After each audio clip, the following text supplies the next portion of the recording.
हमारे चैनल को सब्सक्राइब करें और बेल आइकन दबाएं।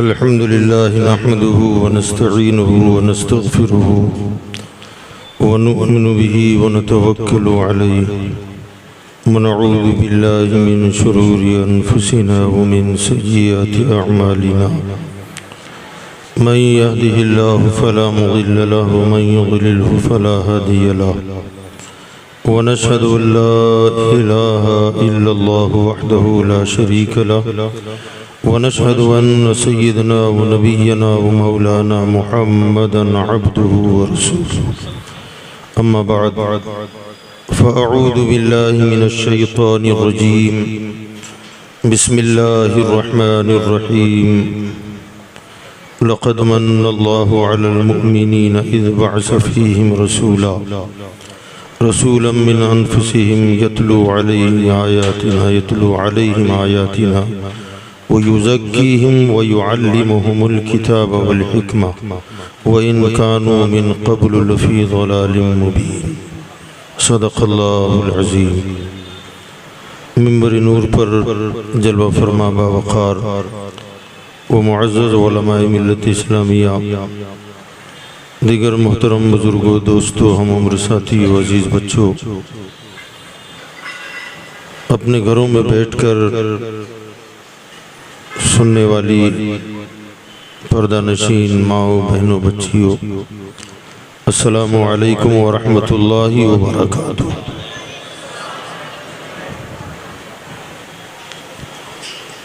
इन्नल्लाह व मलाइकतहु युसल्लूना अलन नबी या अय्युहल्लज़ीना आमनू सल्लू अलैहि व सल्लिमू तस्लीमा। अल्लाहुम्मा सल्लि अला सय्यिदिना व नबिय्यिना व मौलाना मुहम्मद व अला आलिहि व अस्हाबिहि व बारिक वसल्लिम। सलातुम व सलामन अलैका या सय्यदी या रसूलल्लाह सल्लल्लाहु तआला अलैहि वसल्लम। हज़रात गिरामी,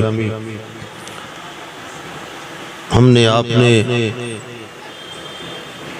बड़ी बेहतरीन आवाज़ों में नाते रसूल मकबूल और मनाक़िब औलिया हाफिज़ क़ारी मसूद साहब से और मुहब्बी गिरामी क़द्र हज़रत अल्लामा शाहिदुल हक़ साहब नैयर जौनपुरी, इनकी ज़बानी अल्लाह के हबीब सल्लल्लाहु अलैहि वसल्लम की नज़्म में तारीफ़ और तौसीफ़ समाअत फरमाई। अल्लाह ताला इन मद्दाहान रसूल के आवाज़ों को सलामत रखे, इनके लहजों को सलामत रखे। अल्हम्दुलिल्लाह, आज हम और आप जो इस महफिल में बैठे हैं, ये महफिल मिलादुल नबी के नाम से मंसूब है, मगर हकीकत में एक किसी मदरसे का ये गालिबन जलसा है। छोटे छोटे बच्चे जो इस मदरसे में ज़ेर तालीम है, उन बच्चों में जिन बच्चों ने आला नंबरात हासिल किए, उन्हें इनाम से भी नवाजा गया। और यकीनन ये जो इनाम यहाँ दिया जाता है या दिया गया है, ये तो सिर्फ हौसला अफजाई के लिए है। हकीकी इनाम तो इन बच्चों को अल्लाह और रसूल की बारगाह से मिलता है। काबिल मुबारकबाद हैं वो लोग जो अपने आप को इल्म नबूवत से आरास्ता व पैरास्ता करते हैं। हमारे और आपके आका सल्लल्लाहु अलैहि वसल्लम की आमद का ये महीना है। अल्लाह ताला ने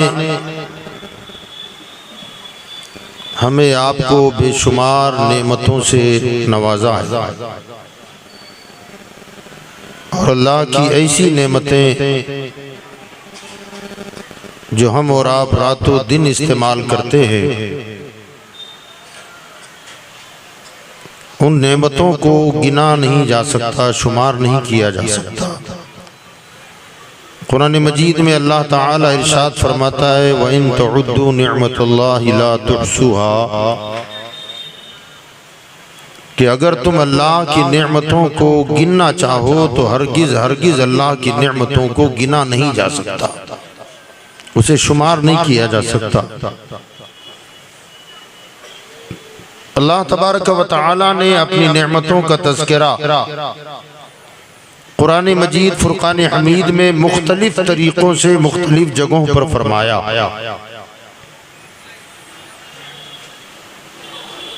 जैसे कुरान पाक में अल्लाह एक जगह इरशाद फरमाता है, या अय्युहन नासु उअ्बुदू रब्बकुम, ऐ लोगो अपने रब की इबादत करो। क्यों उसकी इबादत की जाए, क्यों अल्लाह की बंदगी की जाए? तो अल्लाह ताला अपनी नेमतों को गिनवा रहा है और अपने बंदों को बता रहा है कि अल्लाह की इबादत इसलिए करें, अल्लज़ी खलक़कुम, क्योंकि उसने तुम्हें पैदा किया है। और न सिर्फ ये कि हमें पैदा किया, बल्कि फरमाया वल्लज़ीना मिन क़ब्लिकुम, तुम्हारे आबा व अजदाद को भी हम ही ने पैदा किया है। हमें जिसने पैदा किया वो अल्लाह की ज़ात है। हमारे आबा व अजदाद का खालिक भी अल्लाह है। हालांकि ये लफ्ज़ छोटा है बयान करने में कि हमने तुम्हें पैदा किया, अल्लज़ी खलक़कुम, वो रब है जिसने तुम्हें पैदा किया। ये लफ्ज़ आपको सुनने में भी कोई बड़ी बात नहीं लग रही है और मुझे बोलने में भी नहीं लगता है कि कोई बड़ी बात है, मगर इस पर जितना गौर करते जाएंगे और जितनी गहराई में उतरते जाओगे, हमारी पेशानियां सजदों के लिए बोझल होती चली जाएगी। और आदमी अगर इस पर गौर व खौस करता रहेगा, तफक्कुर व तदब्बुर करता रहेगा, तो यकीन जाने फिर हम उस नतीजे पर पहुंचेंगे जो मेरे आका सल्लल्लाहु अलैहि वसल्लम ने फरमाया था, मन अरफ़ नफ्सहु फ़क़द अरफ़ रब्बह, जिसने अपने आप को पहचान लिया उसने अपने रब को पहचान लिया। ये हमारी पैदाइश जो है, पैदाइश अगर हम इस पर गौर करें, अब इतना वक्त नहीं है कि मैं ज़्यादा तफसील में जाऊं, जो असल मौजू है उस पर मुझे जल्दी से आना है। माशाअल्लाह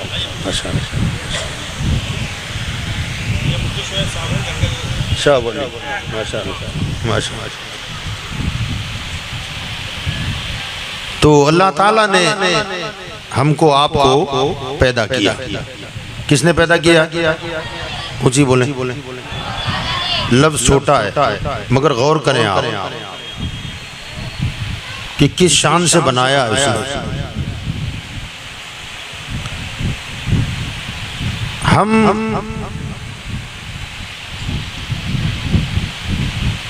अपने आप पर गौर करें कि अल्लाह ने हमारी तख्लीक किस चीज से फरमाई।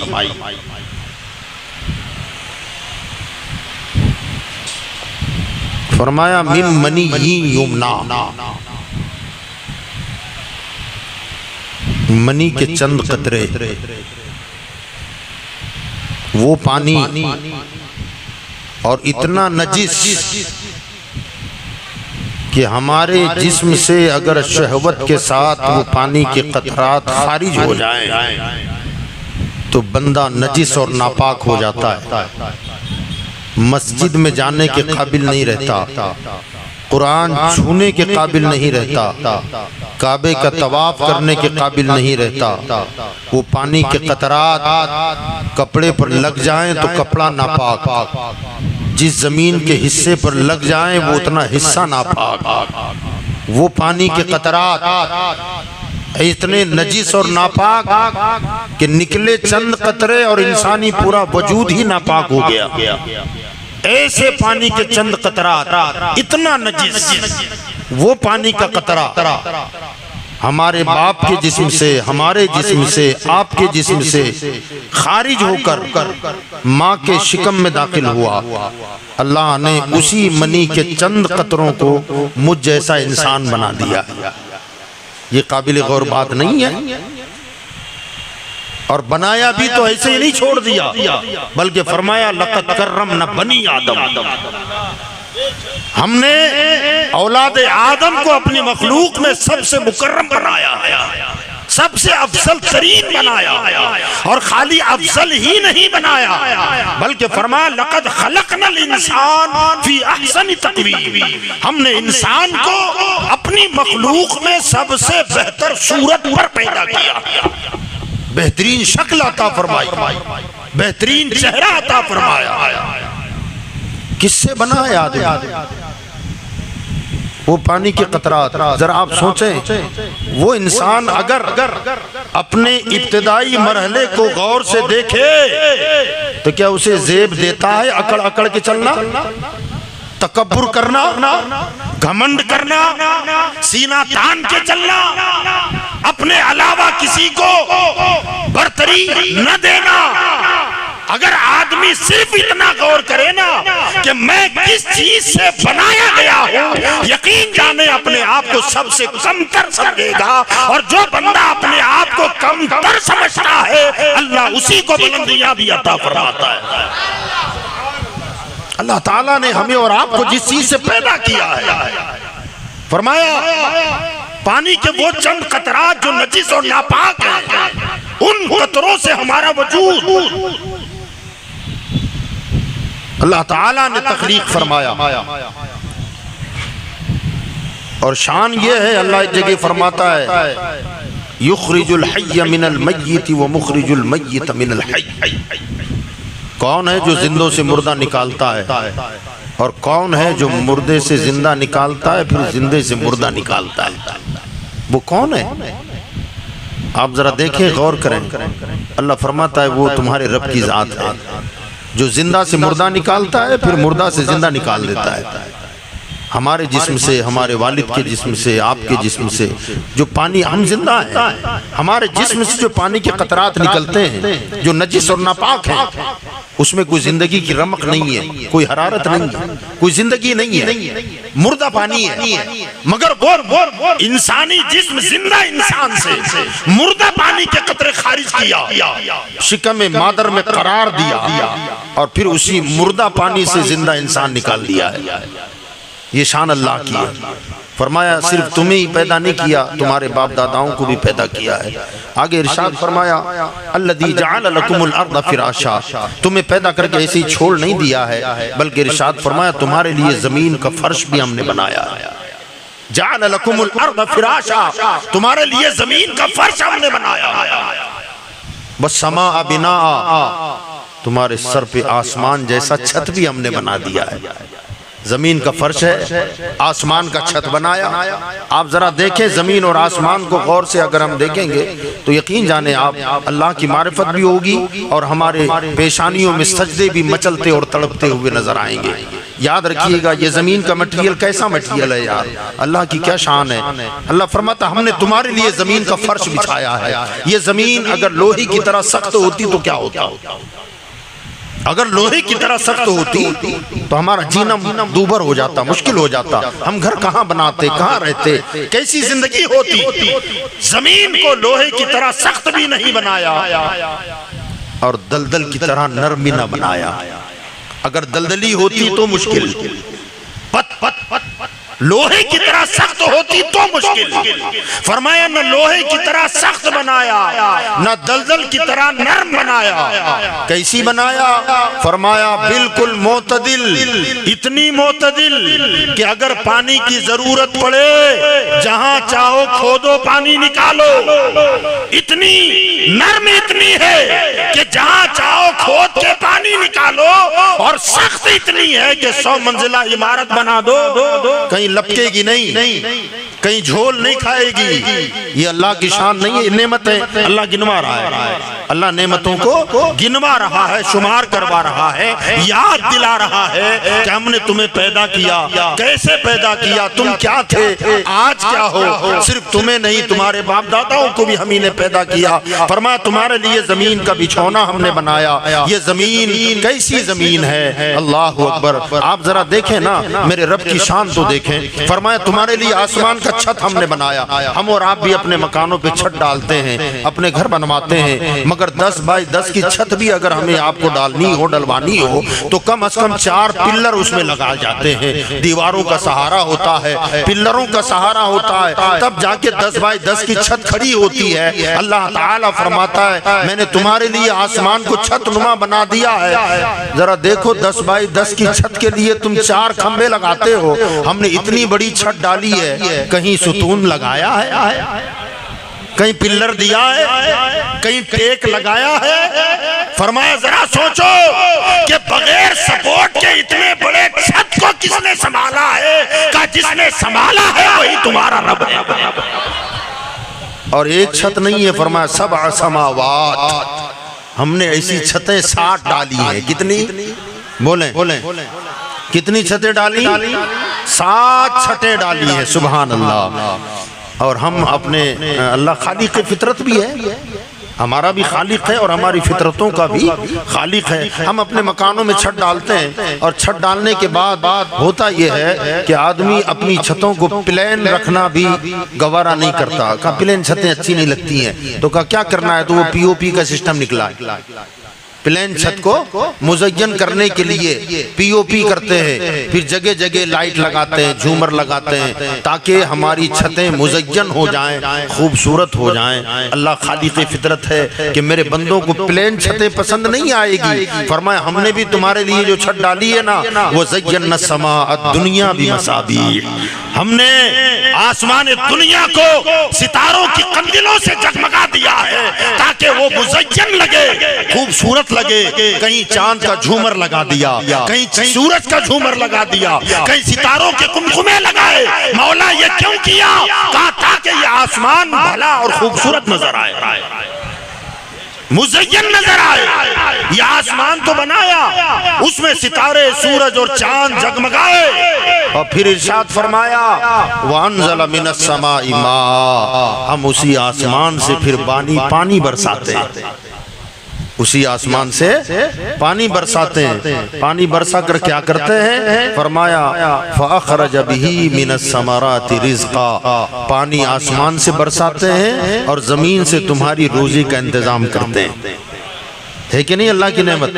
बताइए, अल्लाह की नेमत है ना? हाँ, अभी पिछले दिनों अभी साइंसदान बड़ी टकरें खा रहे हैं कि बारिश जैसी हम चाहते हैं ऐसी नहीं होती, अटकी तो अटक गई, बरसी तो बरस गई, क्यों ना हम मसनूई बारिश बरसाएं।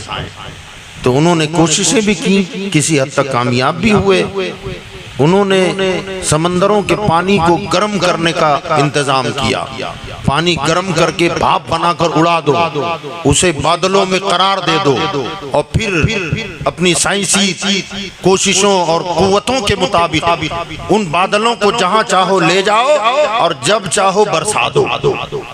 तो उन्होंने कोशिशें की, मशीनें लगवाई, ईंधन लगवाया, कोयला जलवाया और बादल बरसाए, पानी बरसा 10 मिनट। कितना?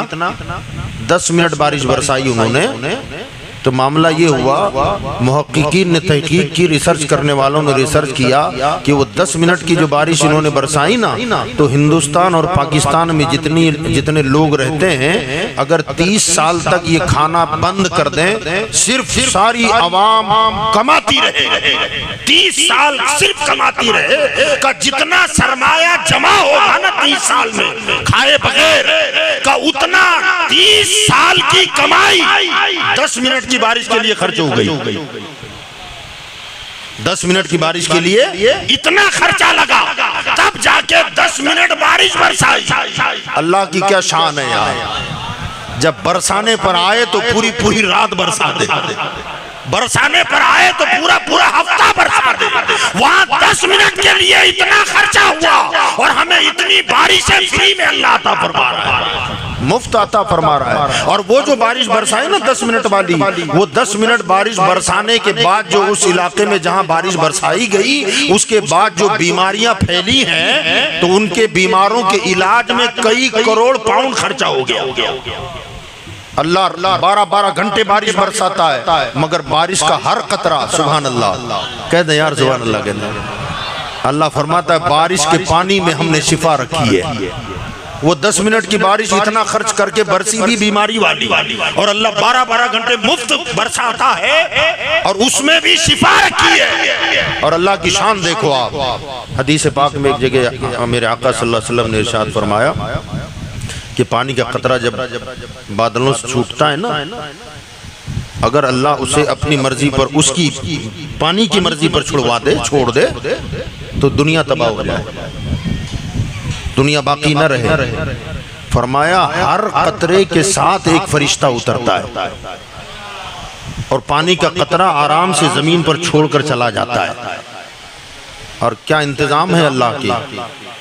आप बारिश को देखेंगे तो जब बारिश बरसना शुरू होती है, रिमझिम बरसेगी, तो आप उन कतरात को देखें जो रिमझिम बरसात होती है, उसे देखें आप, उसकी साइज में जर्रा बराबर भी फर्क नहीं होता है कहीं छोटा कहीं बड़ा ऐसा गिरता है ना। और जब उसी को थोड़ा तेज होती है, मूसलाधार होने लग जाती है, तो फिर कतरे थोड़े जाड़े हो जाते हैं और उनकी साइज भी एक जैसी होती है। ऐसा लगता है कि ऊपर किसी ने कोई मशीन फिट कर दिया है, चन्नी की तरह बिल्कुल एक ही साइज के कतरे टपक रहे हैं और हर कतरे के साथ फरिश्ता उतर रहा है, ताकि अल्लाह के बंदों को नुकसान न हो, फायदा हो। फरमाया अगर अल्लाह ताला हर बारिश के कतरे के साथ फरिश्ता न उतारे तो दुनिया वाले फायदा उठाने के बजाय नुकसान उठाने लग जाएंगे। और कभी कभी अल्लाह ताला अपनी कुदरतों की करिश्मा साजियां भी दिखाता है। बाज औकात, अभी चंद दिनों में, शायद 2-4 दिनों में कुछ हादसा कहीं हुआ है, कहा गया कि कई लोग, बल्कि कई गांव तबाह हो गए। का क्या हुआ? का बादल फटा। सुना है आपने? बादल फटता है ना, बादल फटता है तो पूरा का पूरा गांव बर्बाद हो जाता है, 50 लोग मारे जाते हैं। तो सवाल ये कि बादल फटता क्यों है? अल्लाह फरमाता है मैं तुम्हें दिखाना चाहता हूँ कि अगर मैं बारिश को उसके हाल पे छोड़ दूं तो ऐसा भी होता है, मगर मैं तुम्हारे फायदे के लिए कतरा कतरा बरसाता हूँ और वो बरसाकर तुम्हारे लिए जमीन से अनाज उगाता हूँ, रोजी का इंतजाम करता हूँ। आप जरा देखें और गौर करें, अल्लाह की शान देखें आप कि ये वही तो जमीन है ना। हम 6-6 फीट के पहलवानों को इसी में दफनाते, इसी जमीन में गाड़ते हैं। 6 फीट का हट्टा कट्टा जबरदस्त पहलवान जिसको आपने जमीन में दफनाया है, जमीन पे जब चलता था तो जमीनें दलकती थी, सीना तान के चलता था, अकड़ के चलता था, मगर जब मर गया और जमीन में गाड़ दिया गया, 6 महीने के बाद कब्र खोद के निकालो, पहलवान निकलेगा? सारा गोश्त हड्डियां सब चकनाचूर हो गई। कहाँ गया इतना बड़ा पहलवान? का जमीन ने उसे हजम कर दिया है, भूसा निकाल दिया है। वो जमीन जिसमें बड़े बड़े पहलवानों को भूसा बना दिया है, ये किसान जब उसी जमीन में अनाज का दाना डालता है, पहलवानों की हड्डियां गला देती है जमीन, मगर अनाज के दाने को हजम नहीं करती। माँ बन के परवरिश कर रही है और बाहर निकाल रही है। ये अल्लाह की शान नहीं है? ये अल्लाह की नेमत नहीं है? अल्लाह अकबर। फरमाया फ़अख़रज बिही मिनत थमराति रिज़्क़ा, हम उसी जमीन से तुम्हारे लिए अनाज उगाते हैं, तुम्हारे लिए रोजी का इंतजाम करते हैं। ये अल्लाह ताला की कुदरतें हैं, अल्लाह ताला की नेमतें हैं। मगर एक बात याद रखिएगा, मैं जो बात अर्ज करना चाहता हूँ बस यही मैं अपनी तमहीदी गुफ्तगू को खत्म करता हूँ कि आप देखें, अल्लाह फरमाता हमने तुम्हें पैदा किया, तुम्हारे बाप दादाओं को पैदा किया, तुम्हारे लिए जमीन का फर्श बना बिछाया, आसमान का शामियाना खड़ा किया, आसमान को सितारों से, चांद से, सूरज से मुज़य्यन कर दिया, उसी आसमान से बारिश बरसाता हूँ, फिर उसी बारिश के जरिए जमीन से तुम्हारे लिए रोजी का इंतजाम करता हूँ। मगर अल्लाह ने ये कहीं नहीं फरमाया मेरे बंदे मैंने तुझे नापाक और नजिस कतरों से पैदा करके तुझ पर बड़ा एहसान किया है, तेरे लिए जमीन बनाकर तुझ पर एहसान किया, आसमान बनाकर तुझ पर एहसान किया, आसमान को सितारों से जगमगा कर एहसान किया, आसमान से बारिश बरसा के एहसान करता हूँ, जमीन से तेरे लिए अनाज उगाकर रोजी का इंतजाम करके तुझ पर एहसान करता हूँ ना। एहसान कहीं नहीं जताया, अपनी नेमतें गिनवाता है मगर एहसान नहीं जताता। मगर जब इसी खाकदाने की पर रबीउल अव्वल की 12 तारीख को आमिना के लाल को भेजा तो अब अल्लाह फरमाता है लक़द मन्नल्लाहु अलल मुमिनीना इज़ बअसा फ़ीहिम रसूला, क्या अब अल्लाह ने ईमान वालों पर बड़ा एहसान कर दिया कि उनमें बड़ी अजमत वाला रसूल भेज दिया है। नारे तकबीर, नारे रिसालत, जश्न ईद मिलादुन नबी, मसलके आला हजरत, बुलबुले बागे रजा, नारे रिसालत। कायनात को वजूद बख्शा अल्लाह ताला ने, हमें वजूद बख्शा, इतनी नेमतें कि खुद ही फरमा दिया वइन तउद्दु निअमतल्लाहि ला तुहसूहा, अगर तुम मेरी नेमतों को गिनना चाहो तो तुम मर जाओगे। अल्लाह की नेमतों को गिना भी नहीं जा सकता, मगर किसी नेमत को देकर अल्लाह ने हम पर एहसान नहीं जताया, याद दहानी करवाता है। मगर जब आमिना के लाल को भेजा, अब्दुल्लाह के दुर्र यतीम को भेजा, मदीने के ताजदार को भेजा, मक्की मदनी आका को भेजा, मालिक जन्नतुन नईम को भेजा, इमामुल अंबिया को भेजा, तो फरमाया अब हमने मुसलमानों पर एहसान कर दिया कि उनमें बड़ी अजमत वाला, शान वाला, बुजुर्गी वाला रसूल भेज दिया है। तो जिस नेमत को देखकर अल्लाह भी एहसान जतलाए वो नेमत कैसी होगी? उस नेमत का कोई जवाब नहीं है। आला हज़रत फरमाते हैं मुस्तफ़ा जाने रहमत पे लाखों सलाम, मुस्तफ़ा जाने रहमत पे लाखों सलाम, शम्अ बज़्म हिदायत पे लाखों सलाम। हज़रात गिरामी याद रखें हुजूर सल्लल्लाहु तआला अलैहि वसल्लम इस दुनिया में बड़ी शान शौकत के साथ तशरीफ लाए और अल्लाह ने उनकी पैदाइश के वक्त अपनी कुदरतों के वो मुजाहिरे फरमाए कि रहती दुनिया तक न उनसे पहले न उनके बाद किसी की विलादत पर अल्लाह तबारक व तआला ने अपनी उन ऐसी कुदरतों का इजहार कभी नहीं फरमाया जो हमारे आका की विलादत बसआदत के मौके पर अल्लाह तबारक व तआला ने दुनिया वालों को अता फरमाया। हज़रात तो याद रखिएगा हुजूर सल्लल्लाहु अलैहि वसल्लम बड़ी शान शौकत के साथ आए, अल्लाह ने भेजा, अल्लाह ने उनके भेजे जाने और उनके दुनिया में तशरीफ लाने के मकासिद भी बयान फरमाए कि वो आकर के क्या करेंगे या क्या किया उन्होंने। फरमाया मोमिनों पर एहसान किया कि उनमें अजमत वाला रसूल भेज दिया और उन्हीं में से भेजा मिन अनफुसिहिम रसूलन मिन अनफुसिहिम यतलू अलैहिम आयातिही। वो नबी आकर क्या करेंगे, रसूल आकर क्या करेंगे और क्या किया उन्होंने? फरमाया तुम पर अल्लाह की आयतें तिलावत करेंगे, यतलू अलैहिम आयातिही व युज़क्कीहिम, और तुम्हारा तज़किया करेंगे, तस्फिया करेंगे। वो लोग जो बुत परस्ती में मुब्तला थे, जिनके दिलो दिमाग मैल कुचैल से भरे हुए थे, गुनाह के आमाजगा बने हुए थे, वो आएंगे और आकर के तुम्हें अंदरो बाहर ज़ाहिरो बातिन से पाक और साफ करके इस दिल को चमका देंगे और इसमें नूरे खुदा चमकने लग जाएगा।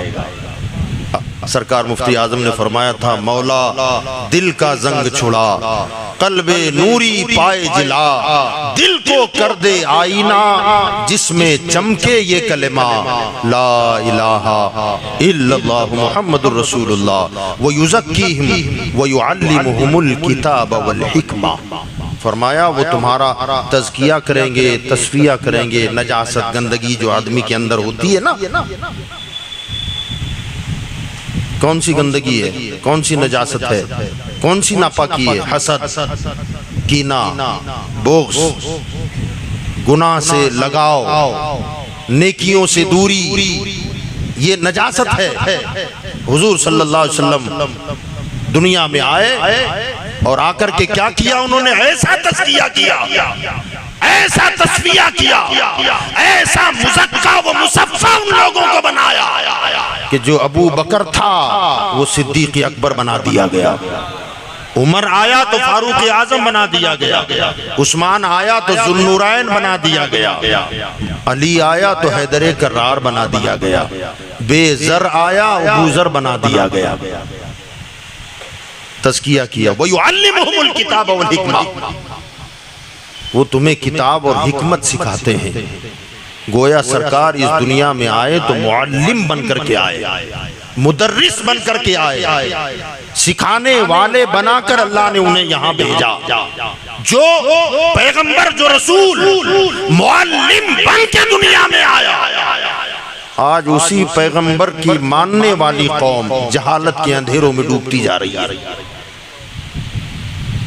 जहालत के अंधेरों में जा रही है, इल्म से हम कोसों दूर होते जा रहे हैं। सरकार दुनिया में तशरीफ लाए, अल्लाह फरमाता है कि हमने उन्हें मुअल्लिम बना के भेजा, तालीम देने वाला बना के भेजा। आज उनके मानने वालों को इल्म से ऐसा लगता है कि एलर्जी हो गई है, इतना दूर भाग रहे हैं इल्म से कोसों दूर। और वो पैगंबर खुद मुअल्लिम बन के आए और उनके ऊपर अल्लाह ने जो किताब नाजिल फरमाई, जिसे कुरान कहा जाता है, जब कुरान का नुज़ूल होने लगा तो इब्तिदाई आयत भी अल्लाह ने जो नाजिल फरमाई वो इक़रा है, पढ़िए। जिस किताब का पहला सबक ही पढ़ने से ताल्लुक रखता हो, उस किताब के मानने वाले जाहिल हैं, अनपढ़ हैं। जरा सोचें, आप अपने बच्चों को तालीम की तरफ रग़बत दिलाएं, खुद भी तालीम हासिल करें, इल्म हासिल करें, बच्चों को इल्म से आरास्ता करें। हुजूर सल्लल्लाहु अलैहि वसल्लम के दुनिया में तशरीफ जब लाए सरकार, ऐलान नबूवत तक जज़ीरतुल अरब में, अरब की तारीख है ये, जज़ीरतुल अरब में लिखना पढ़ना जानने वाले लोगों की तादाद सिर्फ 17 है। कितनी तादाद थी? 17। और हुजूर ऐसे मुअल्लिम बन के दुनिया में तशरीफ लाए कि 23 साल सरकार ने जब मेहनत की ना, तो 23 साल की मुद्दत में 40 साल की उम्र जब सरकार की हुई तो कुल 17 लोग लिखना पढ़ना जानते थे। और सरकार ने जब पर्दा फरमाया तो तकरीबन 1.5 लाख लोगों के हाथ में कलम थमा दिया था। उस पैगंबर के हम मानने वाले, उस नबी के मानने वाले, उनका कलमा पढ़ने वाले। तो याद रखें, आज हमने कलम से रिश्ता तोड़ लिया है, पढ़ाई से रिश्ता तोड़ लिया है। थोड़ी सी चंद किताबें बच्चों को पढ़ा देते हैं और दीन को तो ऐसा समझ लिया है हमने, उसे पता नहीं कौन से दर्जा हमने दे दिया है। कम से कम स्कूल और एजुकेशन का जहाँ तक मामला है, वहाँ तो कुछ थोड़ा बहुत ठीक ठाक लग रहा है, अभी थोड़ी तरक्की हुई है, हालांकि उसमें भी हम जीरो की तरफ ही हैं, उससे आगे तो है नहीं, मगर फिर भी थोड़ा सा ठीक ठाक है। और मदरसों की जो हालत है, जहाँ दीन का इल्म सिखाया जाता है, वो युअल्लिमुहुमुल किताब वल हिकमा, फरमाया किताब से मुराद यहाँ कुरान है और हिकमत से मुराद हदीस है। उलमा फरमाते हैं हुजूर सल्लल्लाहु अलैहि वसल्लम कुरान का इल्म देने आए, अपनी हदीसों का इल्म देने आए। आज हम में से कितने ऐसे लोग हैं जिनको नाज़रा कुरान भी सही तौर पर पढ़ना नहीं आता, और कितने लोग ऐसे हैं जो बिल्कुल नाज़रा पढ़ना ही नहीं जानते, और कुछ पढ़ना जानते भी हैं तो अल्लाह रहम फरमाए ऐसा पढ़ना कि कुरान पढ़ने वाले पर कुरान खुद ही लानत करता हुआ नजर आता है। इस अंदाज से हम कुरान पढ़ रहे हैं, ना उसके तलफ्फुज़ की अदायगी दुरुस्त है, न तजवीद का कोई ठिकाना है। ये हाल हमारा है और हमारे मदरसों की हालत और भी ज्यादा खस्ता होती जा रही है। हमारे लोगों की तवज्जो मदरसों की तरफ से बहुत ही ज्यादा कमजोर नजर आ रही है। हम अपने बच्चों को दीन का इल्म दिलाने के लिए इस मामले में जरा बराबर भी कोशिश नहीं करते हैं। यहाँ जो मदरसा चल रहा है सैयद मीरा अली दातार अली रहमा के नाम से मंसूब है ये मदरसा। यहाँ बच्चे अल्हम्दुलिल्लाह तालीम हासिल कर रहे हैं। याद रखिएगा हुजूर सल्लल्लाहु अलैहि वसल्लम ने, बल्कि कुरान में अल्लाह ने फरमाया कुल हल यस्तविल्लज़ीना यअलमून वल्लज़ीना ला यअलमून। ए महबूब आप फरमाइए क्या इल्म वाले और बगैर इल्म वाले दोनों बराबर हो सकते हैं? फरमाया ना, इल्म वाला है और जिसे पढ़ना लिखना नहीं आता फरमाया उसकी बात ही अलग है। इल्म से मारिफत हासिल होती है, इल्म से दिमाग के दरीचे खुलते हैं, इल्म से अक्ल में उसत पैदा होती है, फिक्र में तवानाई पैदा होती है। और अगर इल्म ना हो तो आदमी अंधेरों में भटकता रहता है। याद रखिएगा अल्लाह के हबीब सल्लल्लाहु तआला अलैहि वसल्लम ने इरशाद फरमाया अल इल्मु मीरासी व मीरासुल अंबिया क़ब्ली। इल्म मेरी मीरास है और मुझसे पहले जितने नबी गुजरे हैं तमाम नबियों का वर्षा इल्म है। माल और दौलत नबियों की विरासत नहीं होती, इल्म नबियों की विरासत है। तो हमें इल्म हासिल करना चाहिए, अपने बच्चों को इल्म दीन के करीब करना चाहिए, अपने बच्चों को दीन का इल्म दें, कुरान पढ़ाएं, हदीस पढ़ाएं, उसे आलिम बनाएं, हाफिज बनाएं। हुजूर सल्लल्लाहु अलैहि वसल्लम ने एक मकाम पर इरशाद फरमाया कि एक आलिम की फजीलत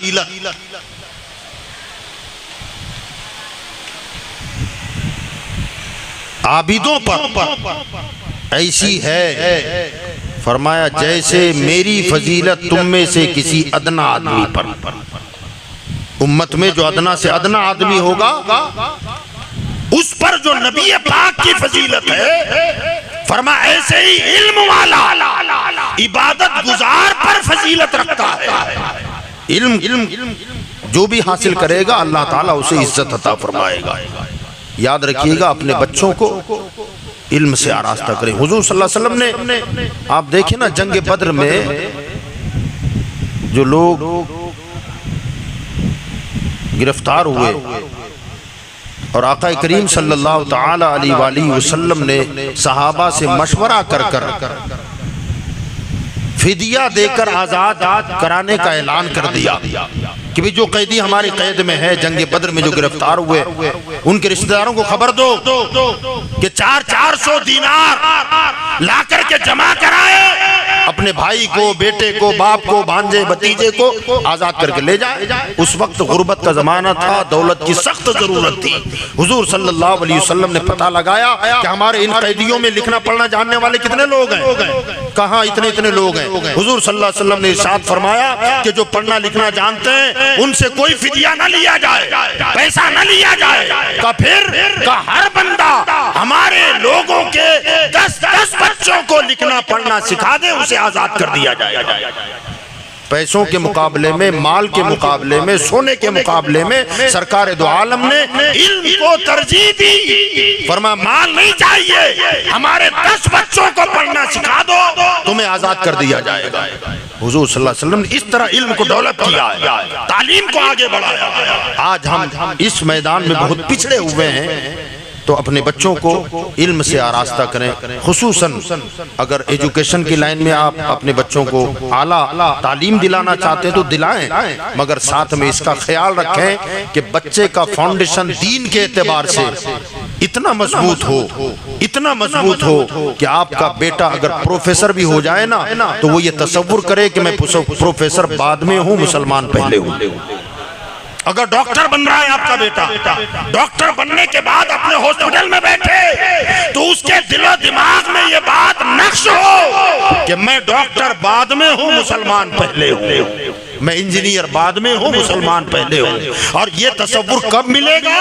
जब आप उसे मदरसों में तालीम दिलाएंगे। इन उलमा के पास भेजोगे तो अपने बच्चों को ये उसे तसव्वुर मिलेगा कि अल्हम्दुलिल्लाह मैं पैदाइशी तौर पर मोमिन हूँ, मुसलमान हूँ, इस्लाम का मानने वाला हूँ। तो याद रखिएगा अपने बच्चों को इल्म से कभी भी महरूम न रखें। हुजूर सल्लल्लाहु अलैहि वसल्लम को अल्लाह ताला ने मुअल्लिम बना करके भेजा, और जो लोग अपने बच्चों को या अपनी कौम अपनी बरादरी के बच्चों के तालीम पर तवज्जो देते हैं ना, तो हमारे आका सल्लल्लाहु अलैहि वसल्लम उनसे भी खुश होते हैं।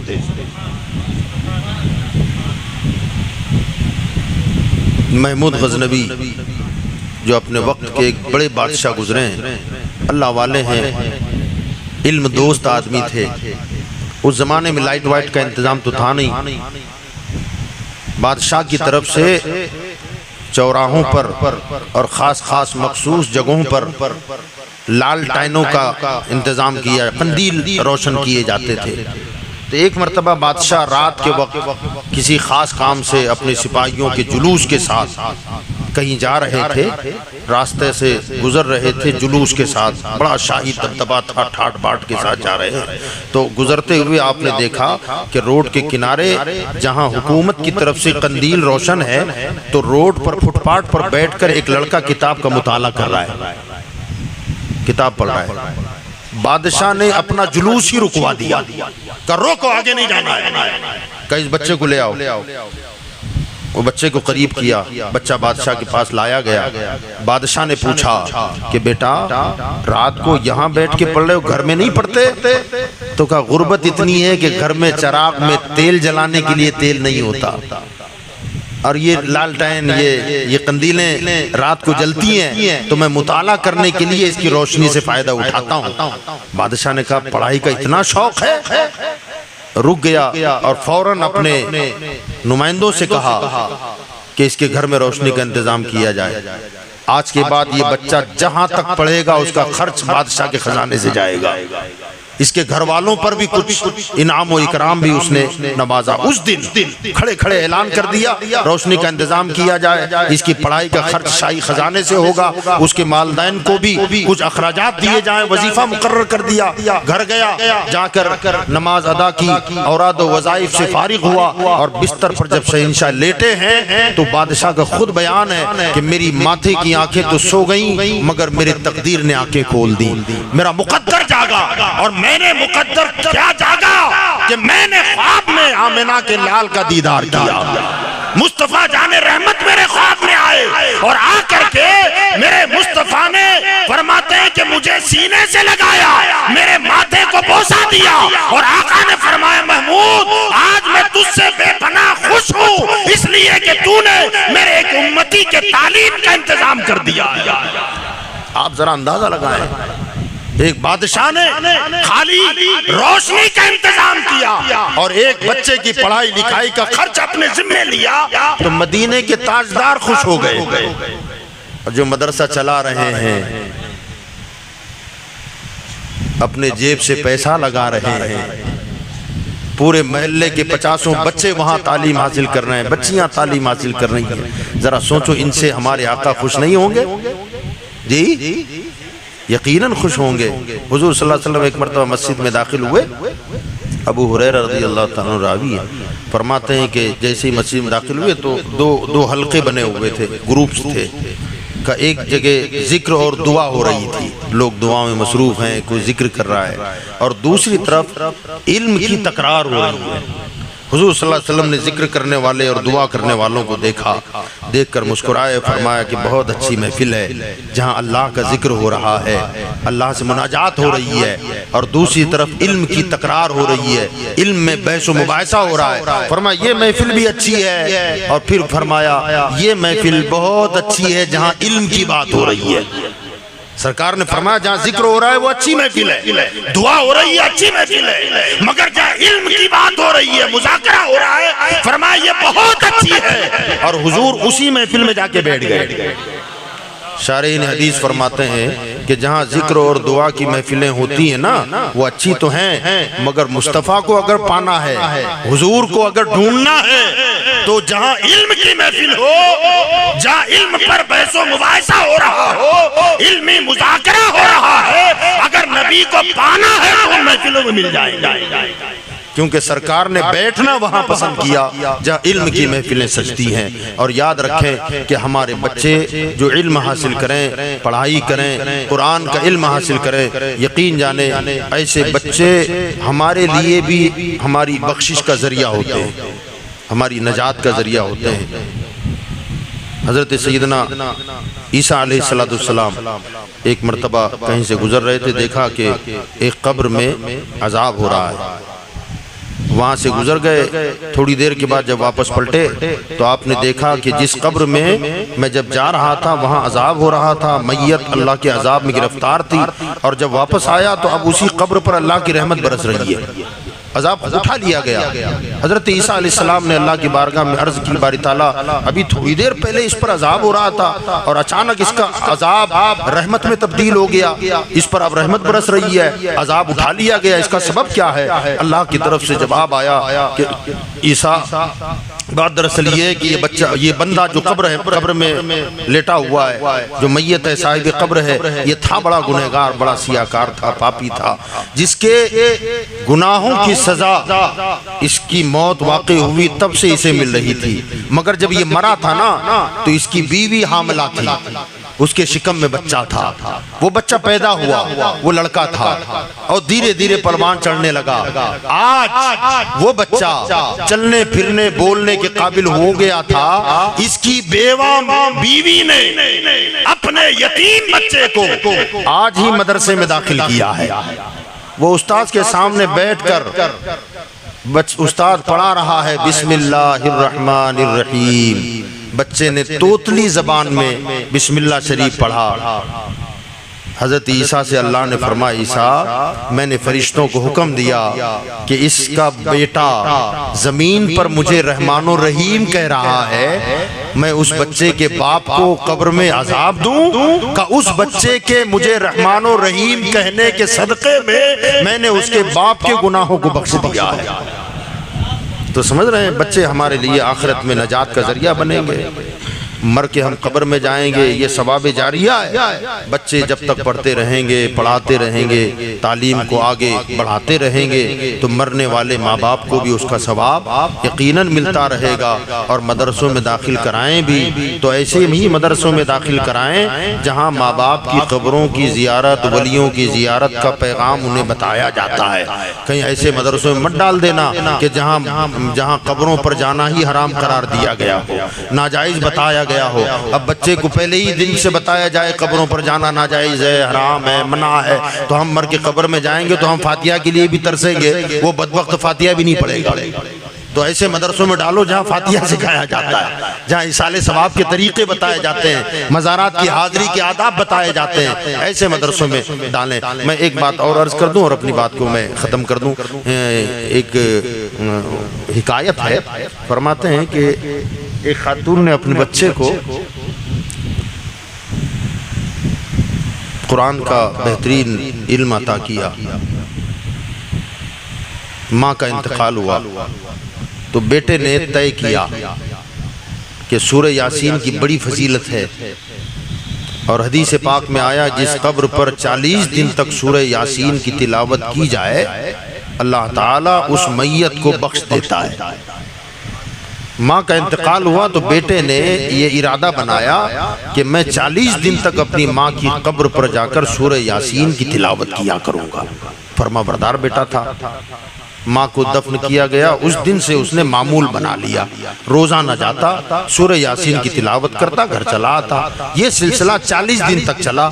40 दिन के बाद उसने कब्रिस्तान जाके सूरह यासीन पढ़ना बंद कर दिया। 2 दिन गुजरे थे, तीसरे दिन उसकी माँ ख्वाब में आई और ख्वाब में आकर कहती है, बेटा क्या बात है, आजकल आना छोड़ दिया, मेरी कब्र पर नहीं आता, सूरह यासीन नहीं सुनाता। तो बेटा कहने लगा, माँ मैंने जो किताब में पढ़ा था कि 40 दिन तक जिस कब्र पे सूरह यासीन की तिलावत की जाए अल्लाह उसे बख्श देता है, तो मैंने तो 40 दिन सूरह यासीन पढ़ दिया था, अल्लाह ने तुम्हारी बख्शिश नहीं फरमाई। तो माँ ने जवाब दिया, बेटा 40 दिन नहीं, पहले दिन जब तूने यासीन पढ़ा ना उसी दिन अल्लाह ने मुझे बख्श दिया है। कहा माँ फिर इंतजार? तो कहा बेटा मैं मुझसे ज्यादा इंतजार मेरी कब्र के अगल बगल में जो मुर्दे लेटे हैं ना, वो गुनहगार हैं, पापी हैं, उनके घर का खानदान का कोई आकर वहाँ इसाले सवाब नहीं करता, कोई फातिहा खानी नहीं करता, वो मुब्तला हैं अजाब में। कहा बेटा जब जब तुम आते थे और सूरह यासीन पढ़ते थे मुझे तो पहले ही दिन बख्श दिया गया, मगर जहाँ तक तुम्हारी आवाज जाती थी वहां तक की कब्रों से अल्लाह अजाब उठा लेता। फरमाया मुझसे ज्यादा मेरे पड़ोस की कब्र वाले तुम्हारा इंतजार कर रहे हैं, और वो मुझसे बार बार कहते रहे कि खातून तुम्हारा बेटा कब आएगा। वो जब आएगा तो अल्लाह हमारे अजाब में भी तखफीफ पैदा फरमा देगा और हमारे अजाब को उठा लेगा। काश के तुम्हारा बेटा आता और सूरह यासीन की तिलावत करता। माँ ने कहा बेटा कभी कभी कब्रिस्तान आया करो और सूरह यासीन पढ़ा करो, ताकि तुम्हारी वजह से अहले कब्रिस्तान के अजाब को अल्लाह उठा ले। पता चला जहाँ कुरान की तिलावत हो, हमारे बच्चों को अगर हम कुरान का इल्म देंगे, कुरान की तालीम अता करेंगे, तो यकीनन वो माँ और बाप दोनों के लिए बख्शिश का जरिया होंगे। लिहाजा अपने बच्चों को इल्म दीन भी और इल्म दुनिया, ये दोनों से हमें और आपको आरास्ता करना है। कोशिश करोगे इंशाअल्लाह? हो सके तो आलिम बना दे, हाफिज बना दे, इससे बढ़कर और क्या नेमत होगी। हजरत सैयदना अमीर मुआविया रज़ियल्लाहु ताला अन्हु की रिवायत है, फरमाया सुभान अल्लाह, कह दे सुभान अल्लाह। फरमाया दुनिया में दो गिरोह के अलावा कोई नहीं जानता कि अल्लाह ताला ने उसके साथ क्या इरादा फरमाया है, भलाई का या बुराई का। अमीर मुआविया कहते हैं कि मैंने हुजूर से पूछा या रसूलुल्लाह सल्लल्लाहु अलैहि वसल्लम वो दो गिरोह कौन है जो जानते हैं कि अल्लाह ने उनके साथ भलाई का ही इरादा रखा है? वो कौन सी जमात है, कौन से गिरोह है? फरमाया एक नबियों का गिरोह है, अल्लाह ने उनके साथ भलाई का ही इरादा किया, इसीलिए उन्हें नबूवत अता फरमाई। कहा हुजूर या रसूलल्लाह दूसरा? तो फरमाया दूसरा उलमा का गिरोह है, आलिमों की जमात है, अल्लाह ने उनके साथ भलाई का इरादा किया है, इसीलिए उन्हें अपने दीन का आलिम बना दिया है, उन्हें फकीह बनाया है। भलाई का इरादा अगर अल्लाह का न होता तो उन्हें दीन का फकीह न बनाता, उन्हें फ़क़ाहत अता फरमाई। इसका सीधा मतलब है कि अल्लाह ने उनके साथ भलाई का इरादा किया है, इसीलिए उन्हें अपने दीन का फकीह बना दिया। तो ये इल्म दीन बहुत अहमियत की चीज़ है। अगर बच्चा हाफिज कुरान बन जाए, 30 पारा उसके सीने में महफूज हो जाए, तो फरमाया बच्चे तो बच्चे हैं, क़यामत के दिन उनके माँ बाप को अल्लाह नूर के मिंबरों पर बिठाएगा, उनके सरों पर वो ताज सजाएगा कि जिसकी चमक के सामने सूरज और चांद भी फीके पड़ जाएंगे। देखने वाले पूछेंगे कि मौला क्या नबी है, ये पैगंबर है, ये रसूलान इज़ाम है, औलिया है? अल्लाह फरमाएगा ना ये नबी है, ना रसूल है, ना शहीद है, ना वली है। मौला इतना ऊंचा रुतबा कौन है ये? फरमाया ये वो लोग हैं जिन्होंने अपने बच्चों को हाफिज कुरान बनाया, तो जिन्होंने अपनी औलाद को हाफिज बनाया उनका ये दर्जा है, तो जो खुद हाफिज कुरान होगा उसका कितना ऊंचा दर्जा होगा। अल्लाह ताला हमको आपको, अपने बच्चों को, अपने सोसाइटी के बच्चों को दीन और दुनिया की तालीम से आरास्ता व पैरास्ता करने की तौफीक अता फरमाए। अल्लाह ताला इस मदरसे को दीन दुनी रात चौगनी तरक्की अता फरमाए। व आखिरु दावाना अनिल हम्दुलिल्लाहि रब्बिल आलमीन।